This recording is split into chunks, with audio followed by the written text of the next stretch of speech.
नाक तक पानी आया।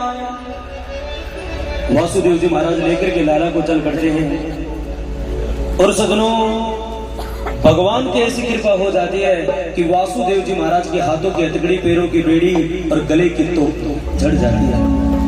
आज भी मथुरा में जाकर के देखना, कंस का कारागृह मेल आज भी है वो महल। और सजनों 9 दरवाजे आज भी है। जहां पर माँ देवकी और वासुदेव जी रहते थे वो आज भी चौकी बनी हुई है। जहां पर भगवान कृष्ण ने जन्म लिया वो जगह अभी भी है। और इस कलयुग के अंदर 7 जगह ऐसी जिनकी प्रलय नहीं हुई है। 7 जगह ऐसी है जिनकी प्रलय नहीं हुई है। प्रलय कालीन के अंदर सब संसार डूब गया पर 7 जगह नहीं डूबी अभी तक। कौन कौन सी? अयोध्या जो भगवान राम का मंदिर आज का नहीं है। मथुरा जो भगवान कृष्ण ने जन्म लिया वो जन्मभूमि अब की नहीं है। अयोध्या, मथुरा, माया जिसको कहते हैं हरिद्वार।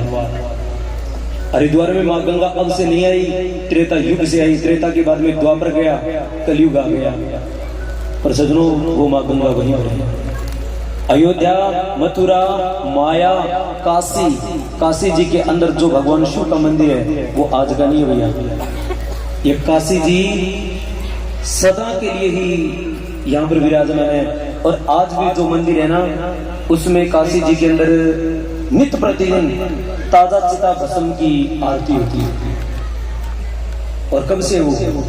जब से राजा हरिश्चंद्र जी ने उस मरघट की रखवाली की थी, नौकरी की थी, तब से वो। अयोध्या, मथुरा, माया, काशी, कांची, अवनीतिका जिसको अब कहते अमरापुरी महाराष्ट्र में, जहां पर भगवान कृष्ण रुक्मिणी को लेकर के गए थे। माँ अंबिका का मंदिर अब भी है। अवनीतिका और पूरी द्वारिका।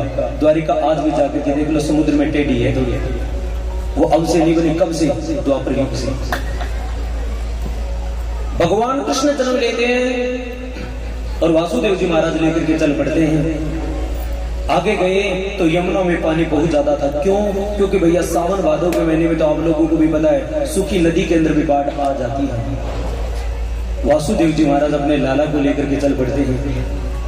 यमुना के पानी को देख करके घबरा जाते हैं। तभी क्या होता है सज्जनों, एक यमुना के अंदर टोकरा बहता हुआ जा रहा था। अपने लाला को यमुना के किनारे सुलाया, दौड़ करके गए, उस टोकरी को निकाल करके लाए और टोकरे में लाला को सुला करके सिर पर उठा करके चल पड़े।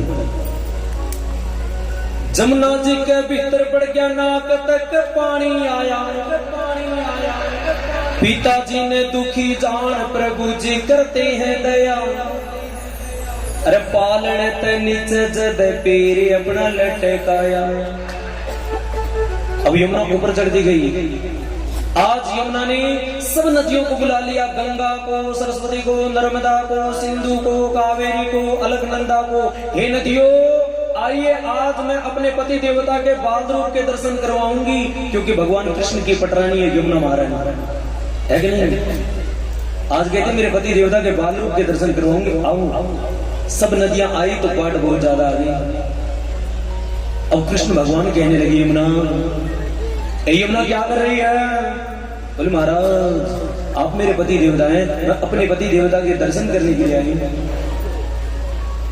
मेरे कृष्ण भगवान कहने लगे, ये बात तो तेरी ठीक है यमुना, मैं तो तेरा पति हूँ, पर कम से कम इस दाढ़ी की दूर के लिए ये तो तेरा ससुर है, इसको डुबा करके मार देगी, फिर क्या फायदा? बोले आपके चरणों को स्पर्श करूंगी, आपके चरण छूंगी। भगवान क्या कहते हैं? पलने से नीचे अपने पैर लटका देते हैं। चरण छुए जमुना मैया नीचे को बहती आए। अरे जल्दी जल्दी चाल करके गढ़ गोकुल में पहुंचे जाए। आगे की कथा में सारी बातें मैं देहूं सुनाए। आगे की कथा में सारी बातें मैं देहूं सुनाए। हो कथा कृष्ण की रे गाँव में, हिर पाचे भगत सिसाने आला। हिर पाचे नाई सिसाने आलन गुरु मनाऊं मैं। ओ देवकी के जतन बनाऊं मैं। सजनों भगवान कृष्ण को लेकर के उस पार हो जाते हैं और मेरे ठाकुर को लेकर के गढ़ गोकुल में पहुंचे।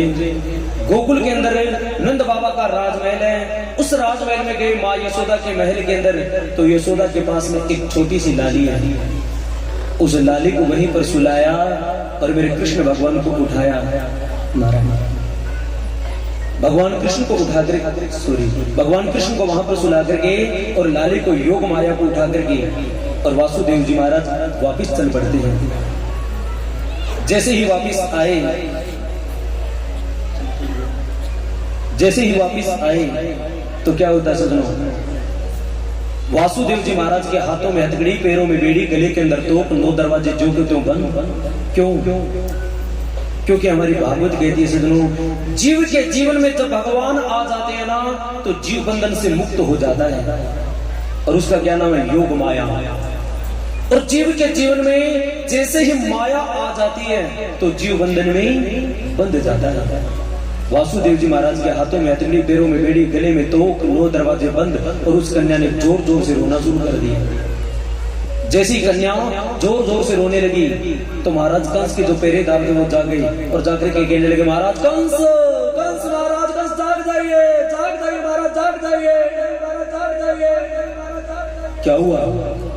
देवकी ने एक कन्या को जन्म दिया, महाराज जाग जाइए, जाग जाइए, जाग जाइए। सजनों, कंस दौड़ करके आया और आकर के उस कन्या को पकड़ देता है। माँ देवकी हाथ जोड़ती है, नहीं रे भैया, भैया 8वां पुत्र तेरा काल था, ये तो कन्या है, इसको छोड़ दे भैया, भैया 8वां पुत्र तेरा काल था, ये कन्या छोड़ दे भैया, छोड़ दे। नहीं, आज वो मेरे डर से, मेरे भय से पुत्र को छोड़ करके पुत्री बन करके आ गया। मैं नहीं छोड़ूंगा। पापी दुराचारी कंस किसी की नहीं मानता। उस कन्या को लेकर के वहां पर जाता है जहां पर भगवान कृष्ण के 6 भाइयों की हत्या हुई है, और जाकर के उस कन्या को मारने के लिए पहले गोदी में लेकर के हंसता है, और कन्या भी हंस रही है। पापी दुराचारी, छोड़ दे इस बातों को। जैसे ही कन्या को मारने के लिए उसके पैर पकड़ करके और ऊपर उठाया तो वो कन्या हाथों से पैर छुड़वा करके आकाश में चली जाती है, और आकाश में जाकर के बिजली की तरह कड़क करके और जोर से आवाज लगाती है, कहती है, हे पापी दुराचारी कंस, दुराचारी कंस, तुम मुझे क्या मारोगे, तुम मुझे क्या मारोगे? तेरे को मारने वाला कहीं पर जन्म ले चुका है। कंस एकदम घबरा जाता है, मेरे को मारने वाला कहीं पर जन्म ले चुका है। छोटे छोटे बच्चों की हत्या करनी शुरू कर देते हैं, और बाल हत्या करने वाले को तो भैया भगवान भी माफ नहीं करते। ठीक है ना? आइए आगे की कथा में प्रवेश करते हैं। तो उससे पहले एक बार जरूरी सूचना तो जी काले, आइए जो जरूरी सूचना है। बोली कृष्ण कन्हैया लाल।